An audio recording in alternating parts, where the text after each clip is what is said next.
Hello बच्चों, स्वागत है आपका आज के वीडियो लेक्चर में। आज के वीडियो लेक्चर में हम लोग नया टॉपिक शुरू करेंगे, refraction due to spherical surface, है ना। रिफ्रैक्शन के ही अंदर एक नया टॉपिक है। पिछले वीडियो लेक्चर में हम लोगों ने क्वेश्चंस किए थे प्रिज्म पे बेस्ड, है ना, कि रिफ्रैक्शन एट प्रिज्म किस तरीके से होता है, उस पर डीप अंडरस्टैंडिंग वाले क्वेश्चंस किए थे। आइए आज का वीडियो लेक्चर हम लोग शुरू करते हैं, रिफ्रैक्शन एट स्फेरिकल सरफेसेस। आइए, तो टॉपिक ऑफ डिस्कशन है हमारा आज का refraction at spherical surface. Spherical surface, आइए इसको समझते हैं पहले अच्छे से कि क्या मतलब है रिफ्रैक्शन एट स्फेरिकल सरफेस। ठीक, स्फेरिकल सरफेस का मतलब है कि इस तरीके का गोलाकार करके एक सरफेस होगा, ठीक। लेकिन रिफ्रैक्शन कराना है, रिफ्रैक्शन तभी होता है जब मीडियम चेंज होता है ना। यानी कि इस सरफेस के इस तरफ अलग मीडियम है और इस तरफ अलग मीडियम है। लेट्स से कि यहाँ पे मीडियम N1 है और यहाँ पे मीडियम N2 है ना। यानी कि इस स्फेरिकल सरफेस के, है ना, इस स्फेरिकल सरफेस के इस तरह एक अलग मीडियम हो जाएगा जिसका रिफ्रैक्टिव इंडेक्स N2 है, और लेट अस सपोज कि N2 is greater than N1। हालांकि कोई ऐसी ज़रूरत, है ना, है नहीं। अज्यूम कर लेते हैं कि मान लो N2, ताकि हम कुछ, है ना, रिफ्रैक्शन एक स्पेशल टाइप में ले पाए। नहीं तो रे का हमें पता ही नहीं चलेगा कि away from the this normal band हो रही है या फिर टुवर्ड्स द नॉर्मल बैंड हो रही है। चलिए देखते हैं। Let us suppose an imaginary axis and an object placed at a distance of u from this point, है ना, जो स्फेरिकल सरफेस और इमेजिनरी लाइन का इंटरसेक्शन है, उस पॉइंट से ऑब्जेक्ट जो है u डिस्टेंस पे रखा हुआ है, ठीक। अब यहां से क्या होगी, इंसिडेंट रेज निकलेगी। ये लो इंसिडेंट रेज निकली, इंसिडेंट रेज यहां पे निकलेगी। तो लेट से एक नॉर्मल बना देते हैं हम लोग इस स्फेरिकल सरफेस पे। ये क्या हो जाएगा, नॉर्मल हो जाएगा। चलो नॉर्मल बन गया।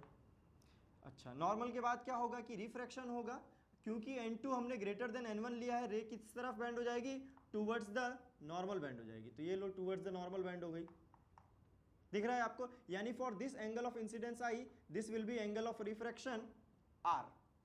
ओके, यहां से एक परपेंडिकुलर ड्रॉप कर देते हैं इस इमेजिनरी एक्सिस पे, and let's say this is MN।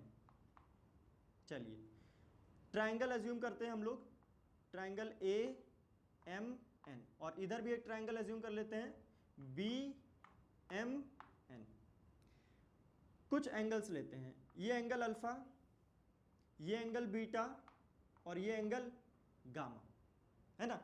चलिए अब रिफ्रैक्शन में क्या होता है, स्नेल्स लॉ यूज करते हैं हम लोग। क्या लिखते हैं स्नेल्स लॉ से कि N1 sin I is equal to N2 sin R, लिखते हैं ना, ठीक। जिसमें I एंगल ऑफ इंसिडेंस है और R क्या है, एंगल ऑफ रिफ्रैक्शन है। N1 and L2 are the medium of incident ray and reflected ray, ठीक। तो N1 तो यहाँ N1 है, साइन I, अब यहाँ देखिए हमें किसकी वैल्यू रखनी है, साइन I और साइन R की वैल्यू रखनी है, ठीक। तो I और R का जरा रिलेशन निकालते हैं कि I और R हम लोग कैसे पुट कर सकते हैं। तो देखिए यहाँ पे I है ना, इसको रिलेट करते हैं। तो एक्सटीरियर एंगल प्रॉपर्टी से हम लोग एक क्वांटिटी लिख सकते हैं कि alpha plus angle beta will be equal to angle I, है ना। एक्सटीरियर एंगल प्रॉपर्टी किसमें, AM and this is let's say C, AMC triangle में क्या लिखेंगे कि angle alpha plus angle beta is equal to angle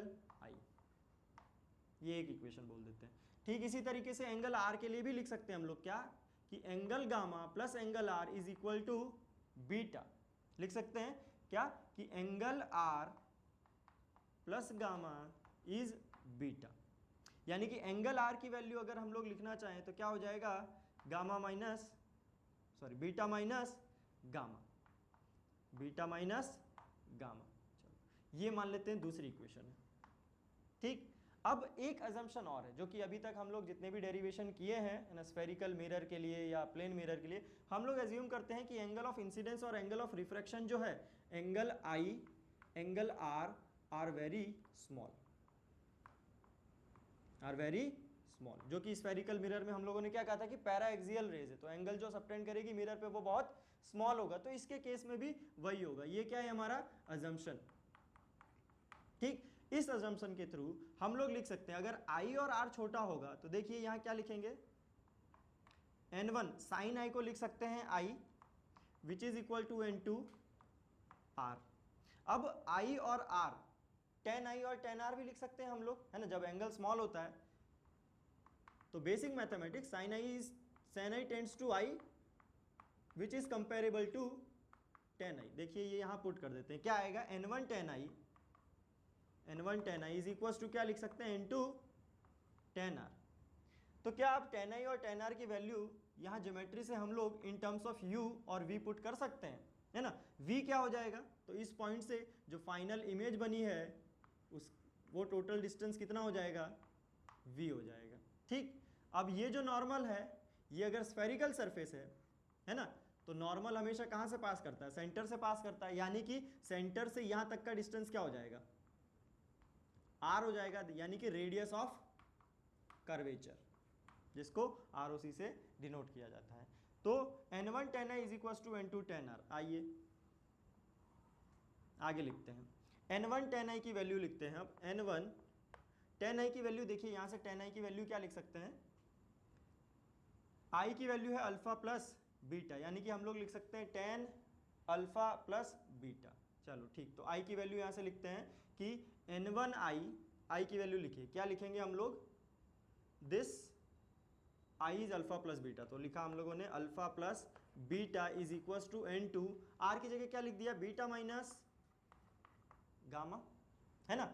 अब 10 alpha is equal to alpha, 10 beta is equal to beta, 10 gamma is equal to gamma. तो 10 alpha की value देखते हैं जरा, 10 अल्फा की वैल्यू कितनी है, देखिए mn अपॉन an, यहाँ लिख देते हैं N1 into mn upon an plus beta की वैल्यू क्या हो जाएगी, देखिए mn upon this nc, mn upon nc which is equal to N2, beta की वैल्यू अगेन क्या लिखेंगे, mn upon nc minus gamma की वैल्यू, देखिए गामा की वैल्यू क्या हो जाएगी, mn upon this nb, mn upon nb,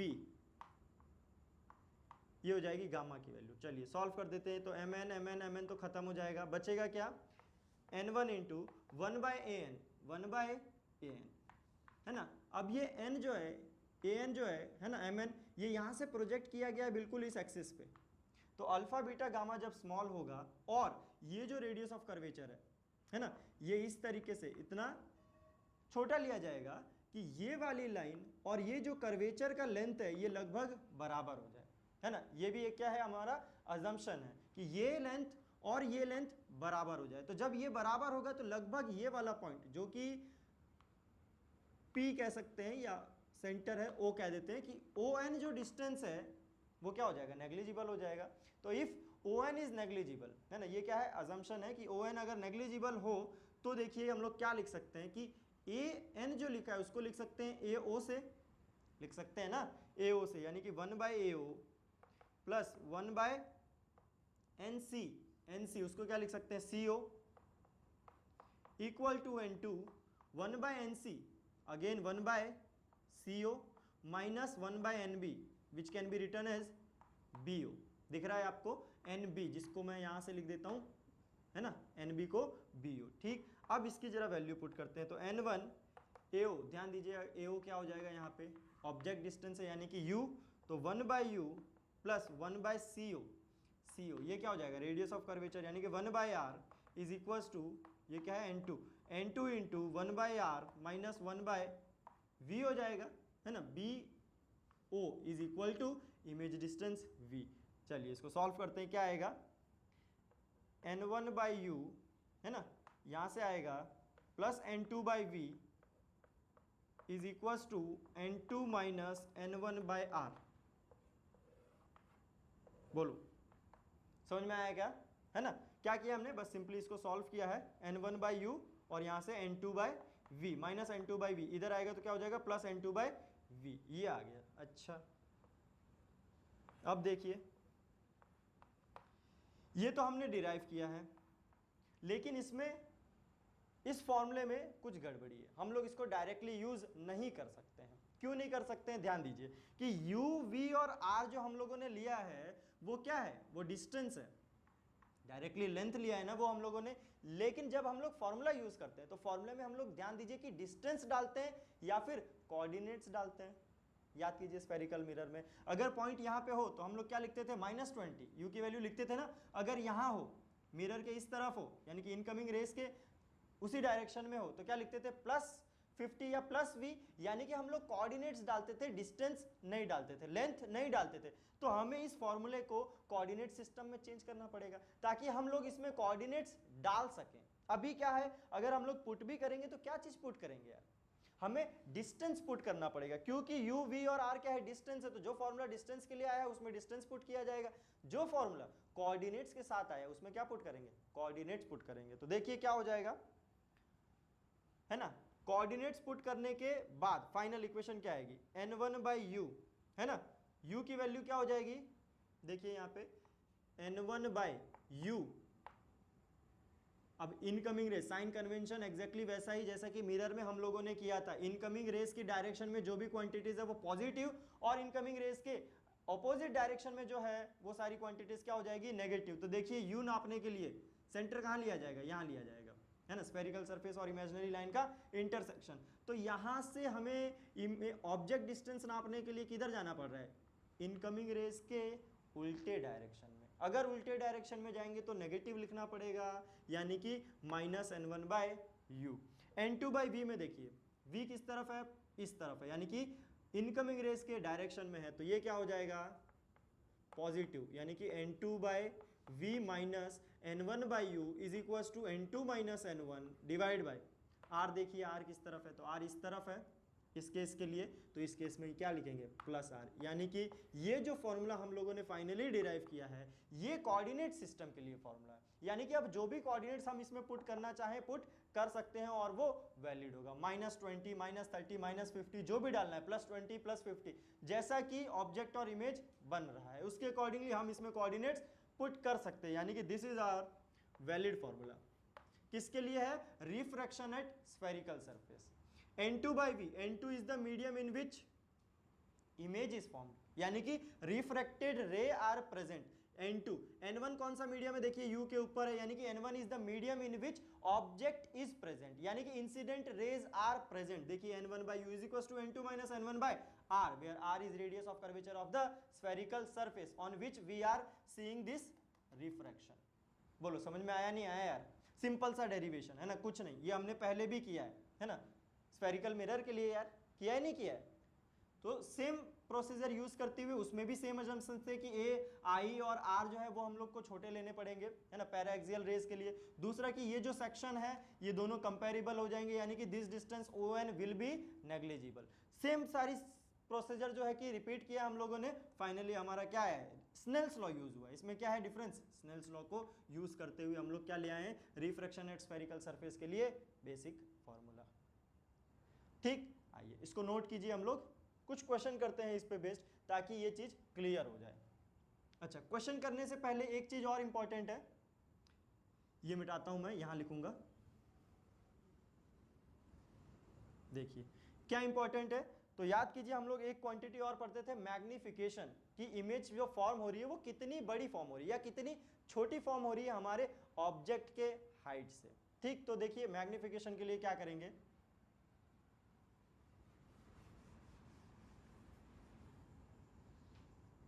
क्या करेंगे मैग्निफिकेशन के लिए? देखिए सेम वही सरफेस है ना, n1 n2, ये ऑब्जेक्ट है अब हमारा यहां रखा हुआ है। ठीक, आइए देखते हैं, रेज बनाते हैं। तो यहां से एक रे निकलेगी बिल्कुल ऐसे, है ना, ये एंगल लेट से आई है तो यहां रिफ्रैक्शन हो जाएगा, है ना। नॉर्मल ये है, क्या होगा? नॉर्मल की तरफ बेंड हो जाएगी। ये लो नॉर्मल की तरफ बेंड हो गई यार। लेट से कि यहां पे हमारी इमेज बन गई, बन सकती है ना, कहीं पे भी बन सकती है। दो रेज ले लीजिए, दो रे का इंटरसेक्शन जो होगा, है ना, एक रे हम लोग यही ले सकते हैं। ठीक, तो मान लो कि ये हमारा क्या आ गया? Height of image. This is v and this is height of image hi, this is height of object ho। दिख रहा है क्या?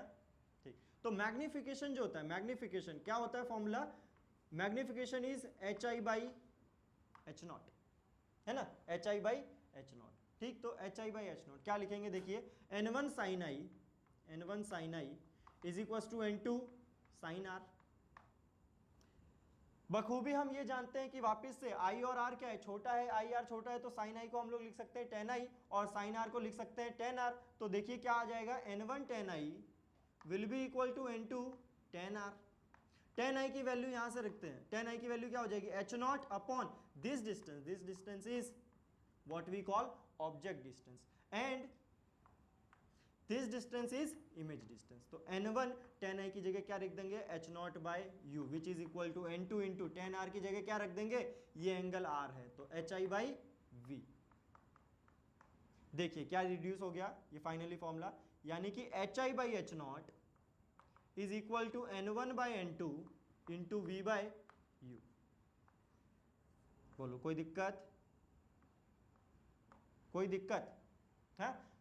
अब ये फिर से क्या है, ये डिस्टेंसेस है, हमें इसको कोऑर्डिनेट सिस्टम में चेंज करना पड़ेगा। कोऑर्डिनेट सिस्टम में चेंज करने के लिए देखिए क्या है, u नेगेटिव है, यहाँ पुट कर दीजिए u नेगेटिव, तो एच आई की वैल्यू क्या आ जाएगी, minus N1 by N2 into H not इस केस के लिए।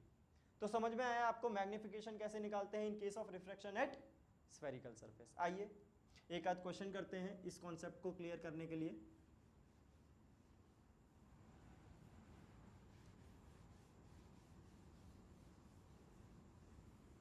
चलिए, तो सबसे पहले हम लोग साइन कन्वेंशन है ना और बेसिक कॉन्सेप्ट को क्लियर करेंगे एक क्वेश्चन के माध्यम से। लेट्स से कि एक स्फेरिकल सरफेस दिया हुआ है ना, उसका refractive index n is equal to 1.5 और दूसरी तरफ एयर है n इक्वल टू 1। एक ऑब्जेक्ट रखा हुआ है at a distance of 10 centimetre, at a distance of 10 centimetre. ठीक, रेडियस ऑफ कर्वेचर दिया हुआ है कितना, 10 सेंटीमीटर ऑफ स्फेरिकल सरफेस, ये हमारा ऑब्जेक्ट है। फाइन, ओके, N1 N2 हमें फाइंड करना है कि इमेज कहाँ पे बनेगी, find the position of image. Question is find the position of image. आइए देखते हैं कि इमेज कहाँ बनेगी। रे डायग्राम से आप लोग समझ रहे होंगे, ये नॉर्मल है ना, ये सेंटर ऑफ कर्वेचर वाला पॉइंट है।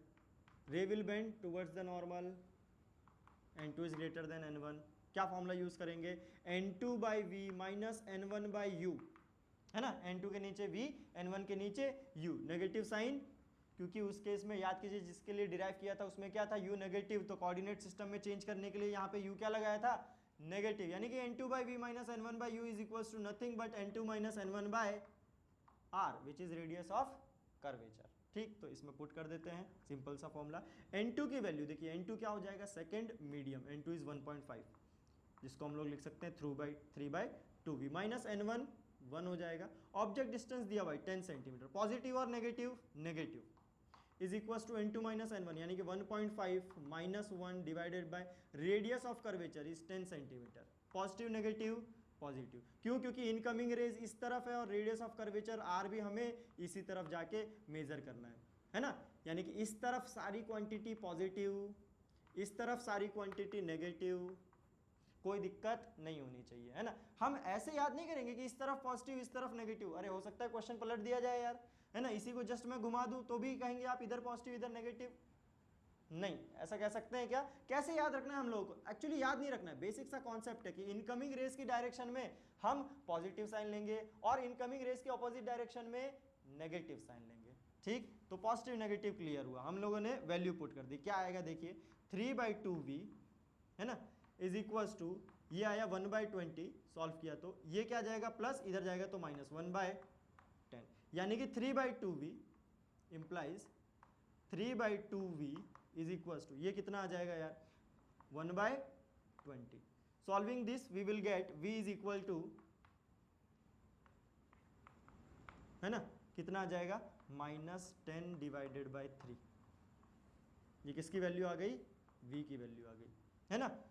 चेक कर लीजिए 3/2v माइनस u की value -10, 1.5 minus 1 divided by radius of curvature 10, दिख रहा है आपको 3/2v माइनस ये सॉल्व किया तो +1/10, इधर गया तो -1/10, ये इसकी वैल्यू कितनी हो जाएगी, हाफ इंटू 1/10 विच इज 1/20। तो ये सॉल्व कर दिया हम लोगों ने, क्या आया ये 1/20 with negative sign, 3/2v, 2 cut गया, क्या बचा इधर v इज इक्वल टू है ना 10 डिवाइडेड बाय 3, यानी कि -10 डिवाइडेड बाय 3, ये क्या हो गया हमारा इमेज डिस्टेंस हो गया।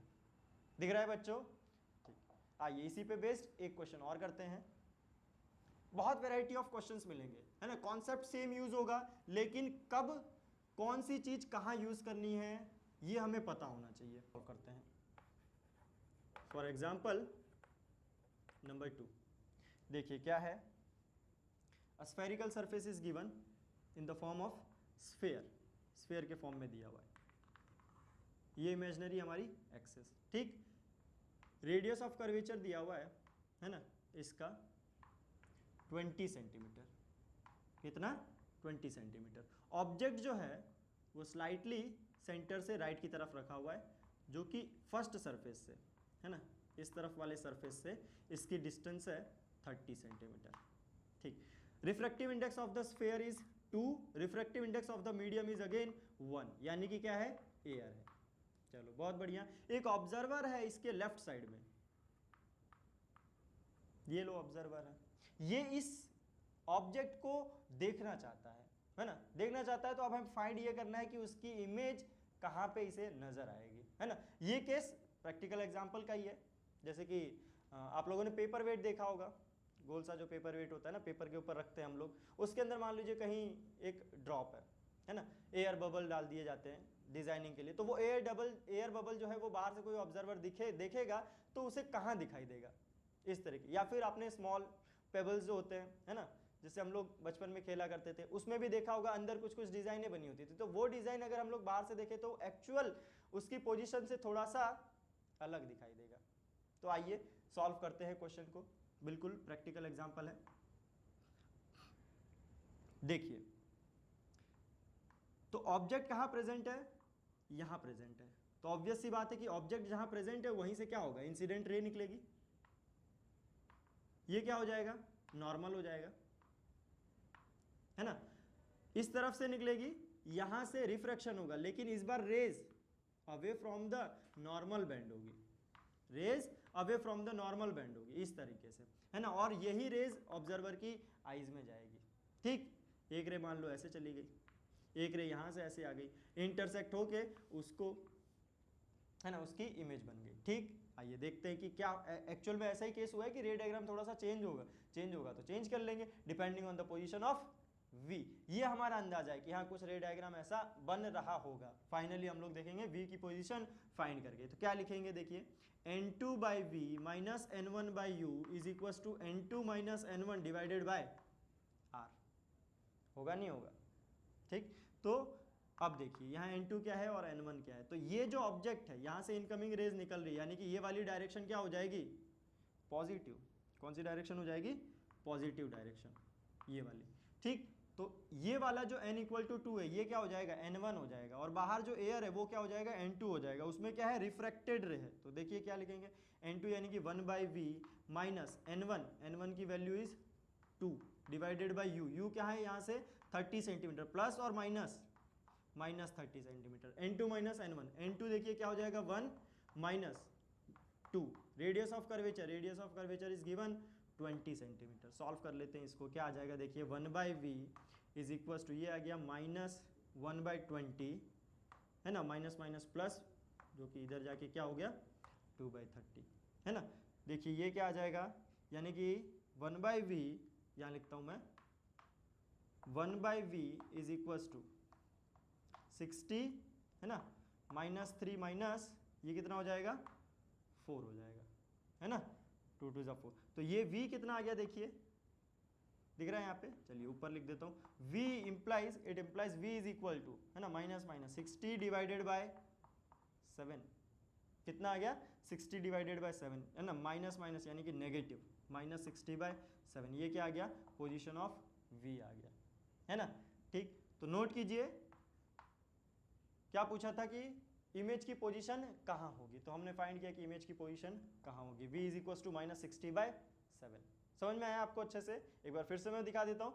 N2 यानी कि वो मीडियम जिसमें रिफ्रैक्टेड रे प्रेजेंट है। रिफ्रैक्टेड रे कहाँ पे है? इस बार एयर में, यानी कि N2 की वैल्यू 1/v माइनस N1 वो जिसमें ऑब्जेक्ट प्रेजेंट है। तो ऑब्जेक्ट देखो किसमें प्रेजेंट है? इसमें प्रेजेंट है, यानी कि n इक्वल टू 2, तो n equal to 2 upon u कितना है? -30, ये पुट कर दिया हमने -30 is equal to N2 minus N1, 1 - 2 divided by radius of curvature. Clear है? रेडियस ऑफ कर्वेचर देखिए इस तरफ है।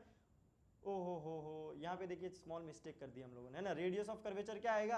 नेगेटिव आएगा। क्यों नेगेटिव आएगा भाई? इनकमिंग रेस तो इस तरफ है, लेकिन यहाँ से नापना है तो रेडियस ऑफ कर्वेचर तो इधर जाना पड़ेगा, तो आर तो नेगेटिव लेना पड़ेगा। ये नेगेटिव यानी कि ये नेगेटिव, ये नेगेटिव यानी कि ये पॉजिटिव, ये पॉजिटिव यानी कि वी की वैल्यू ये नहीं आएगी। क्या आएगी वी की वैल्यू?